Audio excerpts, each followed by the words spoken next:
Bonjour à toutes et à tous. Bienvenue dans ce webinaire consacré aux futurs parents et plus principalement sur l'accouchement, le suivi de l'enfant et toutes les prestations qui viennent après au niveau de la CAF. Je me présente, Aurélie Brevet de la CAF de l'Ain. Virginie Roquet de la CEPAM de l'Ain, Sandra Delouis de la CEPAM de l'Ain. Donc, je vais vous présenter un petit peu ce webinaire et ce qu'on va aborder durant cette présentation. Donc, au niveau de la CPM, on abordera les différents congés. Pour ma part, on abordera donc un petit peu ce qu'on a vu au niveau de la prime à la naissance et l'allocation de base si vous n'avez pas suivi le premier webinaire. La CPAM reprendra sur l'accouchement et le suivi de l'enfant. Et moi, j'interviendrai un petit peu plus sur ce qu'on appelle la prépa, anciennement le congé parental et le complément mode de garde.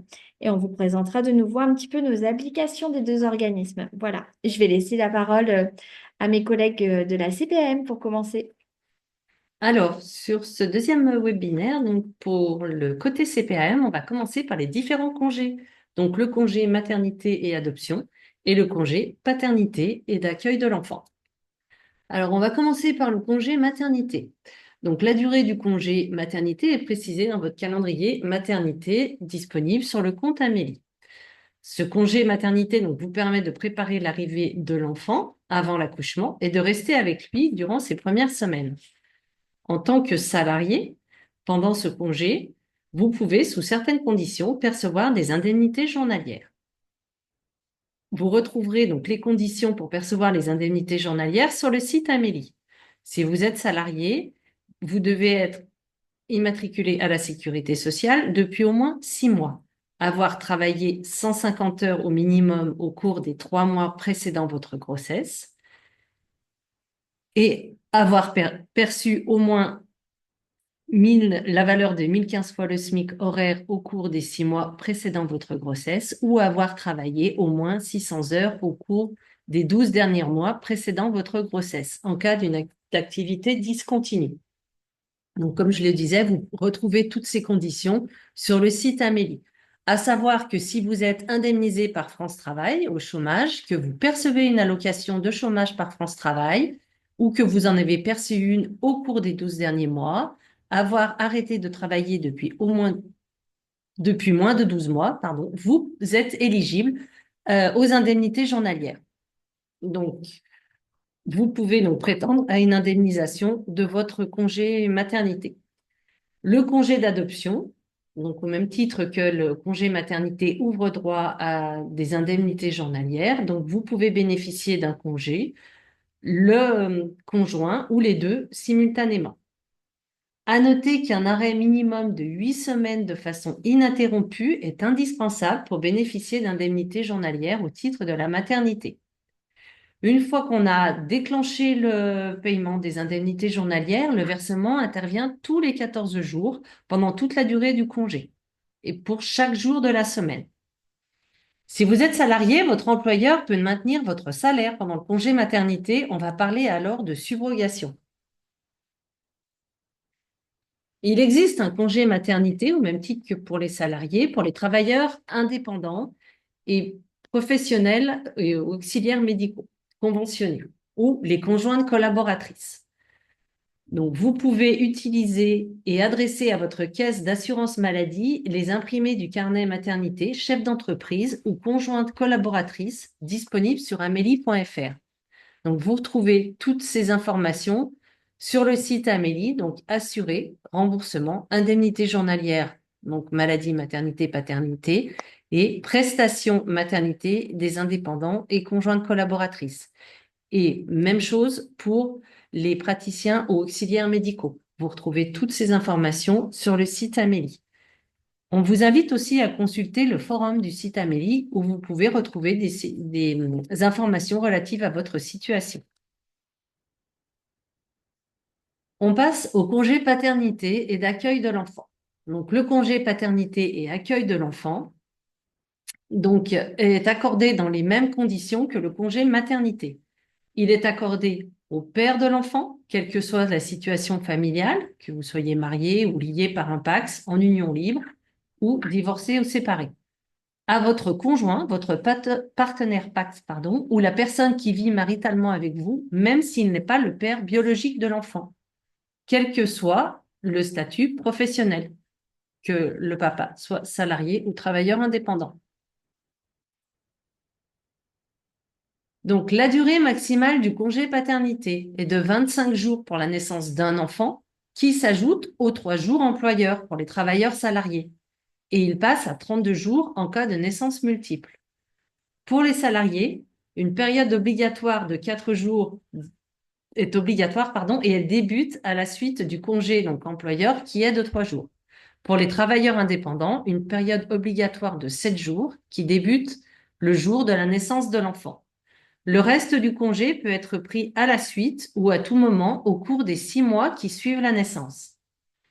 Cette seconde période de congé non obligatoire est également fractionnable en 2 parties, dont la plus courte est d'au moins 5 jours pour les travailleurs salariés et en 3 parties d'au moins 5 jours chacune pour les travailleurs indépendants.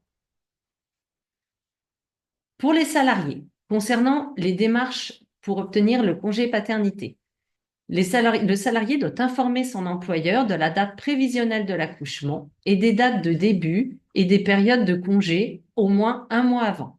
Un modèle de courrier vous est proposé sur amélie.fr. Pour les travailleurs indépendants et auxiliaires médicaux, on vous invite à utiliser et à adresser à votre caisse d'assurance maladie les imprimés du carnet maternité, chef d'entreprise ou conjointe collaboratrice disponible sur amélie.fr, accompagnés des pièces justificatives demandées. On vous invite, en cas de doute sur votre situation, à prendre rendez-vous avec votre caisse primaire d'assurance maladie via votre compte Amélie. Vous pouvez prendre un rendez-vous téléphonique, on vous accompagnera dans les démarches. Alors, comme abordé un petit peu pendant qu'on faisait la mise en place, etc. Donc, on va revenir un petit peu sur les aides financières de la CAF quand vous attendez un enfant. Donc, déjà, la première chose que vous pouvez percevoir, c'est ce qu'on appelle la prime à la naissance. C'est ce qui se déclenche après votre déclaration de grossesse. C'est pour ça qu'en général, la prestation, elle s'appelle prime à la naissance. Elle est bien sûr sous condition de ressources. Son montant est d'environ 1084 euros à ce jour. Les montants ont été remis à jour au 1er avril et c'est à peu près pareil chaque année au 1er avril, nos montants peuvent être revalorisés.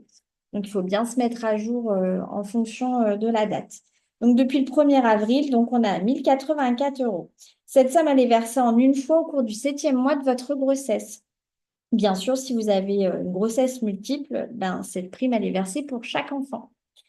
On va voir aussi un petit peu l'allocation de base. Donc, c'est celle qui arrive tout de suite après la naissance de l'enfant. Elle est versée le 2e mois après la naissance.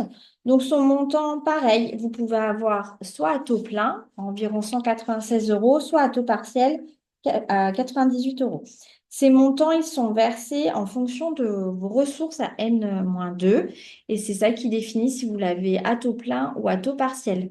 Tous ces éléments, bien sûr, vous pouvez les retrouver comme d'habitude sur votre compte caf.fr, vie personnelle et allocation page. Voilà. Et vous trouvez l'allocation de base, prime à la naissance, etc.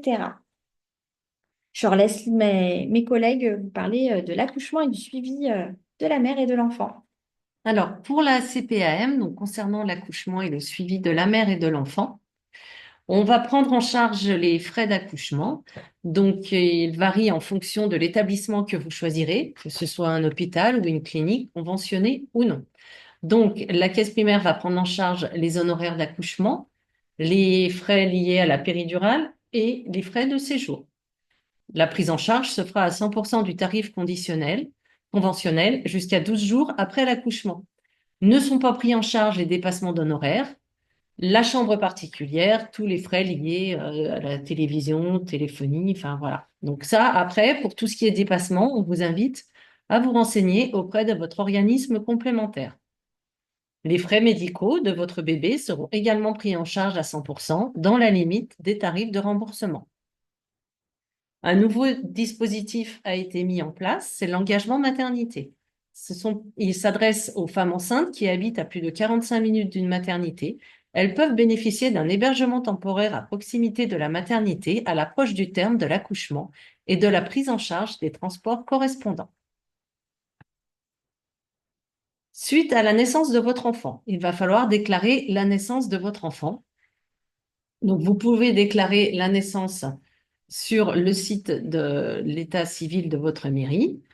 Donc, il faut le déclarer aussi auprès de la CAF, auprès de votre mutuelle et sur le site impôts.gouv. Il va falloir aussi donc, mettre à jour votre carte vitale afin de pouvoir bénéficier de remboursements. De retour à la maison, dès votre sortie de la maternité, vous pouvez bénéficier d'un suivi à domicile par une sage-femme pour vous et votre bébé jusqu'au 12e jour suivant la naissance. Il vous faudra pour cela prendre contact avec une sage-femme avant l'accouchement et confirmer le rendez-vous avec elle lorsque vous aurez accouché. Vous bénéficierez aussi de 2 séances de suivi postnatal avec une sage-femme en cas de besoin. Vous aurez l'occasion d'exprimer vos difficultés suite à votre accouchement et vos questions sur l'allaitement, plus sur les soins à apporter à votre bébé. Ces 2 séances seront prises en charge à 100% jusqu'au 12e jour après l'accouchement. On prévoit aussi un examen clinique postnatal, obligatoirement réalisé par un médecin ou une sage-femme dans les 8 semaines qui suivent l'accouchement, que ce soit en cabinet, à l'hôpital ou en PMI. Cet examen sera pris en charge à 100%. Un autre entretien postnatal réalisé par une sage-femme ou un médecin, proposé obligatoirement par le professionnel de santé entre le 4e et la 6e semaine après l'accouchement, au domicile, en cabinet, sera pris en charge à 70%.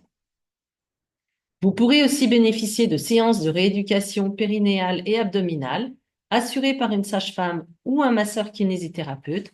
Elles seront aussi prises en charge à 100%. Pour tout ce qui est les inquiétudes suite au retour au domicile, n'hésitez pas à en parler au professionnel de santé qui vous suit. Le suivi médical de l'enfant. Dès sa naissance et tout au long de son enfance, votre enfant va bénéficier d'un suivi médical continu effectué par un pédiatre, par un médecin généraliste libéral ou en PMI. N'oubliez pas d'apporter son carnet de santé à chaque consultation. Il va bénéficier, donc cet enfant, d'examens pratiqués dès sa naissance par l'équipe médicale de la maternité, d'un dépistage néonatal à la maternité de certaines maladies, des examens obligatoires, ce sera 20 examens jusqu'à ses 16 ans, qui seront pris en charge à 100% par l'assurance maladie.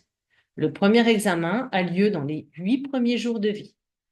Des vaccinations obligatoires et recommandées. Un calendrier de suivi médical est envoyé dès la déclaration de naissance. Vous retrouverez ce calendrier sur l'espace prévention, la santé de mon enfant, dans votre compte Amélie. On va reprendre donc tous les liens utiles donc pour votre santé donc en sortie de maternité et la santé de l'enfant. Donc vous retrouvez tous ces liens sur les slides qu'on laisse à votre disposition. Alors, je vais reprendre un petit peu l'offre de service de la CAF pour les parents d'enfants de 0 à 3 ans.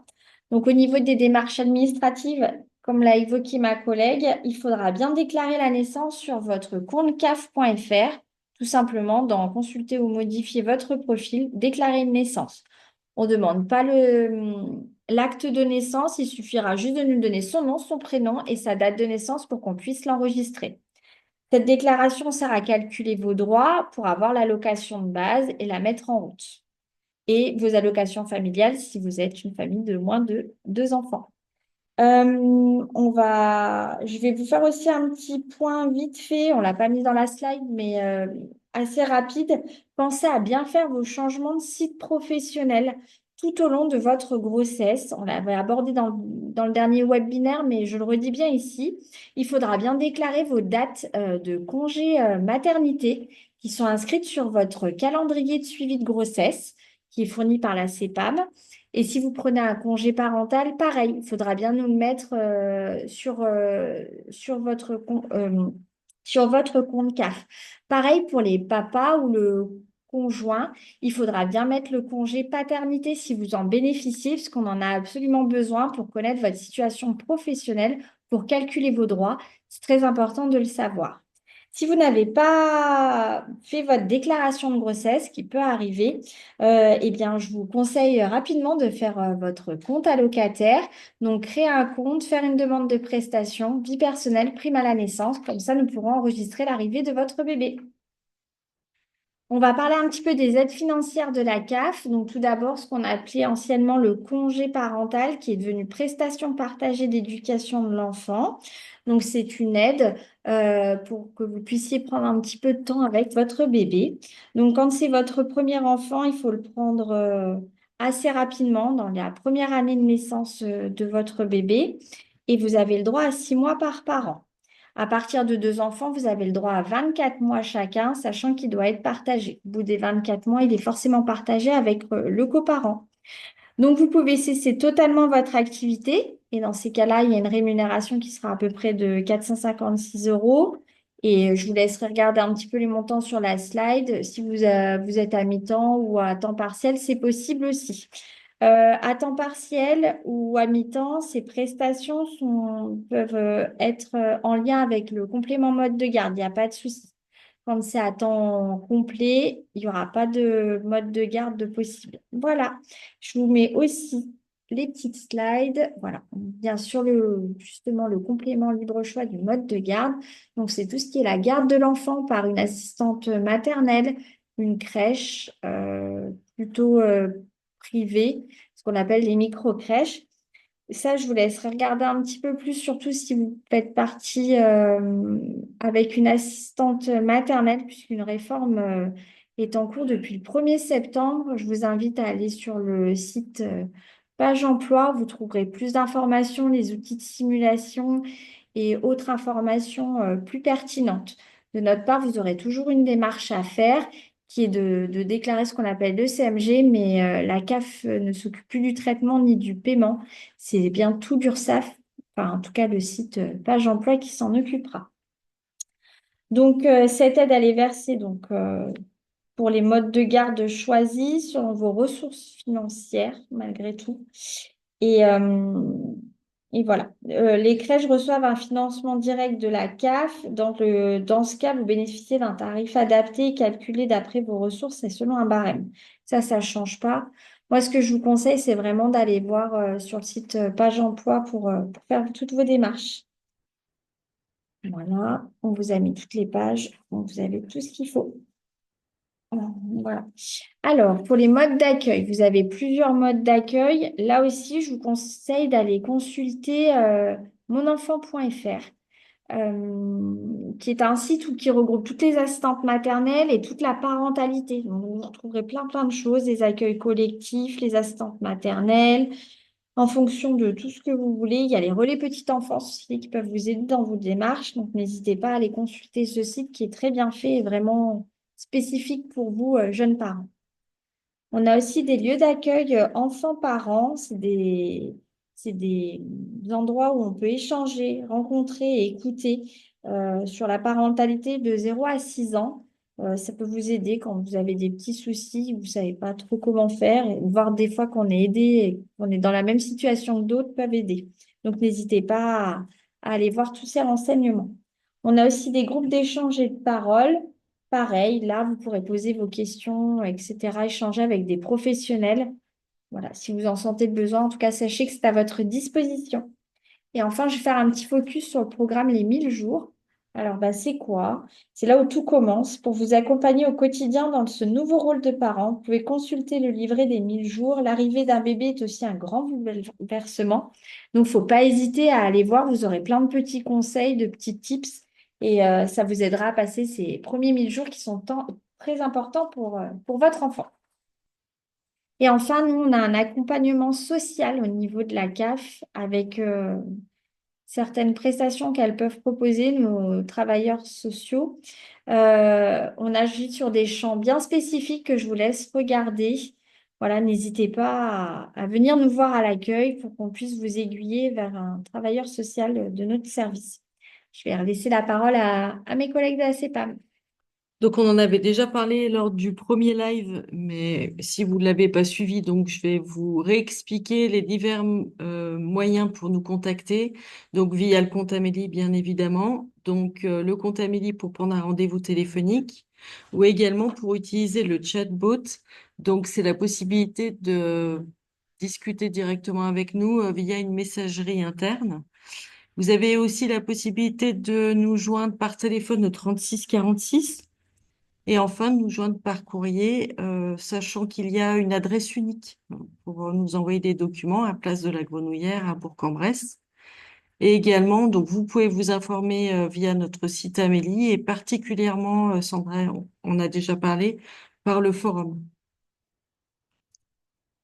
Donc, les outils pour vous accompagner, donc, bon, on en a déjà parlé, donc le compte Amélie avec des espaces dédiés, j'attends un enfant et l'espace petite enfance où vous retrouvez donc des infos pour le suivi de votre enfant. Donc, vous pouvez activer l'espace prévention personnalisée du compte Amélie. Vous avez des informations, y compris sur la vaccination, par exemple. Et là, vous avez également sur le site Amélie, on vous a remis le chemin d'accès d'endroits et démarches. Vous avez des choses sur la grossesse, des informations. Et puis, bien sûr, le compte Amélie, c'est sur le site web, enfin sur la version web, mais c'est aussi disponible via l'appli de votre smartphone. Voilà, je laisse. Alors, devenir parent, c'est aussi faciliter les démarches administratives au niveau de la CAF. Donc, comme vu dans le premier webinaire, on propose toujours des rendez-vous naissance un petit peu particuliers chez nous, où on peut prendre un temps d'échange pour justement aborder le CMG, la prépare, l'arrivée d'un enfant en général, mais on peut aussi proposer un rendez-vous individuel. Donc, pareil que la dernière fois, soit en accueil, soit en rendez-vous téléphonique. Donc, n'hésitez pas à vous emparer du sujet, surtout si on vous appelle dans ce cadre. Vous pouvez aussi passer en accueil, tout simplement, ce qu'on appelle en tout venant, pour venir nous voir et on pourra bien sûr vous renseigner sur toutes les démarches à effectuer. Je reviens aussi sur les différents outils pour vous accompagner au quotidien, hein, pas que pour cette partie de vie. Donc le CAF.fr, bien sûr, mais aussi, bien sûr, votre compte CAF sur l'application mobile. N'hésitez pas à vous en servir, ça vous permettra de voir vos paiements en devenir, ce qui arrive, vos droits, etc. Donc c'est un outil apprécié et appréciable et il faut bien tenir tout à jour, comme je vous ai pu vous le conseiller tout à l'heure, bien mettre à jour régulièrement votre profil afin de calculer au plus juste votre droit. Je vous mets comme la dernière fois les sites ressources. Je vous laisse regarder un petit peu. On revient toujours sur les mêmes, monenfant.fr, les 1000 jours, la CEPAM, le CAF.fr. N'hésitez pas à regarder tous ces sites qui pourront vous aider dans l'arrivée de votre bébé. Nous vous souhaitons une agréable journée avec mes collègues et à plus tard pour un autre rendez-vous. Au revoir. Bonne journée, au revoir.